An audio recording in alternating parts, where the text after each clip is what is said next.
Wellington Dukes flexed their offensive muscle on Friday night, scoring 8 times against the North York Rangers, defeating them 8-4 and extending their winning streak to 5 games, a season high. And today they'll go for victory number 6 in a row against a very pesky Mississauga Chargers club. Dukes cannot afford to count them out. The Chargers nearly shut the Dukes out back on October 8th. Wellington did come back to tie it late and then won it 2-1 in double overtime on a Julian Jacob winner. Now the Dukes coming back home here with the benefit of 2 home games here at Lehigh Arena this weekend. And so far, 1 victory has been accomplished. They're looking for a second one here today as the Chargers come to town for the first time of 2 this season, and this will be the second of 4 meetings in total. Good afternoon. My name is Brock Hormon. So glad you can join us here on your TV Quinty's presentation of the OJHL tonight. This is game 3 of 10 here from the Duke Dome this season. And also for those on Hockey TV watching, welcome as well. Wellington coming in with a record of 11-5-2-0. That puts them with 24 points, setting them 5th in the Southeast Conference. While the Chargers, who have been struggling a lot over the course of the past decade or so, haven't made the OJHL postseason since 2014. They're looking to try and turn it around here, but right now they're sitting in 10th spot in the Southeast Conference with a 3-14-0-1 record, 7 points on the season. Hayden Williamson getting the start for the Chargers tonight, this afternoon, rather than native of Oakville, the overager. Coming in, he has been pretty much passing the ball back and forth between himself and Braden Shake. He's got a 1-8 record with a 463 goals against and a save percentage just shy of 900 at 899, while Ethan Morrow makes his 3rd consecutive start. He is 7-2-1 with a 257 goals against, a save percentage of 902. The 18-year-old from Kingston was pretty solid in that game against North York. Got a shutout against Coburg last time the Dukes were on the road. And on Friday night, made 23 saves. Maybe wasn't his best start, but certainly he was solid enough to keep the minute. Made a couple of brilliant stops.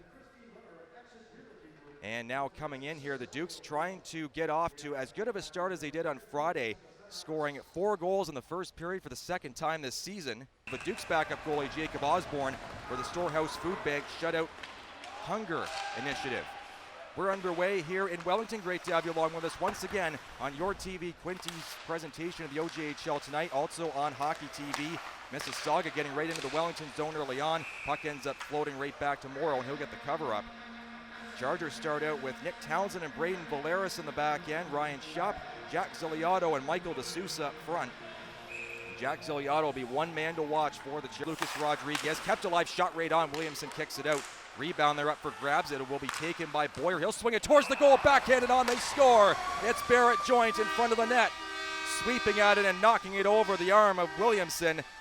His first goal at home after a pointless Friday night. And it's his 3rd goal since returning to the Dukes lineup. And the boys in red are off to a strong start again. Joint parked right in front of that crease area, and he finds a way to get his stick on it. You see 3 Charger defensemen standing right there. Jumps on it for the Dukes. He'll squeeze it down the wall. Barrett Joint might have a short-handed break here. 5 seconds left in it. He's got a man streaking for the net. Great chance in tight. LaPalme scores. Luke LaPalme from Barrett Joint with 1 second left in the Jacob Dietz minor. That is a short-handed goal for the Dukes. Their 4th of the year, and it's 2-0. 8:29 in. And you all have to look back on that Ethan Morrow save coming across to Rob Torn-Hessian. If we can get a second look at that save, that would be excellent. But there's the 2 looks at the goal. Joint flying down the right side. Nice little feed in tight. LaPalme with not much room to work with. Showcases very nifty hands in tight. Takes the bouncing puck, converts from backhand to forehand, and throws it in past Williamson like he does. He'll feed it back again to Jacob. Looking for the one-timer, no shot. There's a cross-seam pass over. Jacob Campbell backdoor, rather they score in tight.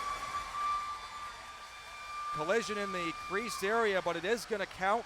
Ryan Smith was falling down, and who's going to get credit for this goal? It was very close to being Ed Moskowitz's, but they're going to give it to Jacob Brugenhill. 3-0 Dukes leading. Haven't even hit the halfway point of this opening frame. But great passing again by the Dukes. Look at Campbell, just waits a little bit longer to see a play potentially coming open for him. There's the diagonal feed, and there's the collision between Smith and the Charger defenseman Grobinopoulos. But it is going to be Fruiton Hill's goal on that tip. A nice little touch by the captain of the Dukes. And for Fruiton Hill, that'll be his team leading 12th of the year. Williamson not close to being in position. McLean now weaves through a couple of bodies. McLean almost got brought to the ice. Dukes will get rid of it now. 2-on-1 developing here. Smith holding on 2-on-1. Smith waits, hooks it across. Another great save. Loose puck there in the crease, and Joint does score. Barrett Joint does get one this time, his second of the game. As Williamson this time made the initial stop, but it ended up behind him. And all Joint had to do was just simply poke it in, making it 4-0, just a smidge over 2 minutes into this second period. But Ryan Smith with great vision waits about as long as possible before he hits the goal line to swing that puck over. Spots Joint. 5-on-3 is going to come to an end, so the Chargers do a great job of killing off that lengthy two-man disadvantage. Wellington still has a chance, though in tight, they score. Luke Lapalme right in front of the net again. And the Dukes will score anyway with 6:43 left in the second period. Despite not capitalizing on the lengthy 5-on-3, they do get another one right as those two penalties expire. And they will take it. Luke Lapalme with another one, and for him, that will be his 10th of the year, so he becomes the third Duke and the second one this weekend to hit the double-digit goal mark for Wellington. And again, just a loose puck right in front there in the slot. Takes it and rifles it low. Blocker on Hayden Williamson. Fruiton Hill across. That one leaks through the stick of Solomon, but he still has eyes for it. Chops it down low to Matheson Mason, who's about to get squished out by two Chargers. Campbell, hook pass out front. Poked along Dietz with a chance. Fired off a leg in front. They score. Dietz threw it off of Mason in front of the net. And it is going to be, it should be the Toronto Natives' goal. If it is, it will be his second as a Duke and second of the weekend as well. And Hayden Williamson is just at a loss as to what he needs to do to keep the Dukes off. Just an unfortunate bounce, that's all you can say. But the Dukes will take it, obviously. Valeris was trying to tie Mason up too in front of the net, and he was not successful. Out of town scores for you following the second intermission after the chat with Barrett Joint, as well as a Dukes rapid fire segment. 2:24 left in period 2 before we get there. On a terribly busy Sunday, only 4 games in the OJHL, and then eventually the Centennial Cup for Pickering, and that really seems to have carried over into this year. We were playing for one of his hometown teams, the Wellington Dukes, and the puck ends up in the net. A strange play there, but the backhand shot goes in from Jared Langdon. And for the Belleville native, that's his second goal of the year. Almost didn't even realize it went in. It just kind of snuck through Williamson's legs. And on your TV Quinny feed, we'll have to get a second look. Yeah, it was just a shot slid right along the ice, and Williamson had his 5-hole crack open, and that allows Langdon to slip it through. There is Langdon. Jared Langdon across the blue line, cuts to the middle and loses it. Chargers will try and turn it back the other direction, but Langdon so hard on the stick. He's able to keep it alive. Now Roach trying to find the skipping puck. There's a high, hard shot. They score. Corbin Roach. He's got another one. Third in 2 games this weekend. And the Belleville product continues to assault the offensive scoring lead for the Dukes. 8-0. They are ahead with 5.5 gone in this third period. Tough luck there for Williamson again. There's a bouncing puck, and Roach actually was spinning around looking for it. There's the stretch by the stick of Meisner. Then the shot from Roach. Top shelf, posting in again. From the slot too, much like what he did on Friday against North York. Plain tries to hustle in, but he's charged down there by Mitch Young. Powering his way in now. Barrett Joint 3-on-1. Nice little one-touch backdoor pass, and what a goal. Fruiton Hill with the finish between the 3-way passing play. It's another tic-tac goal, and Connor Peranuzzi actually gets the goal. Again, I've confused him a couple times. Peranuzzi and Fruiton Hill both have similar builds and also close numbers as well. You can't really tell the 16 from the 18, but what a play. Joint, Young, Joint, Peranuzzi, backdoor into the net. 9-0 Dukes. What a passing play though that was. Just beautiful.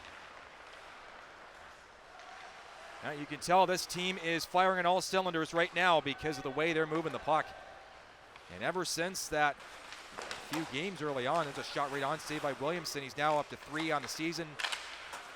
The side of the net, the Dukes try to pull it out off the side. Hunt with a chance, scores! Connor Hunt. A perfect 10 for the Wellington Dukes. That's the second time this season they've hit the double-digit goal mark in a game. And Connor Hunt this time does the honors.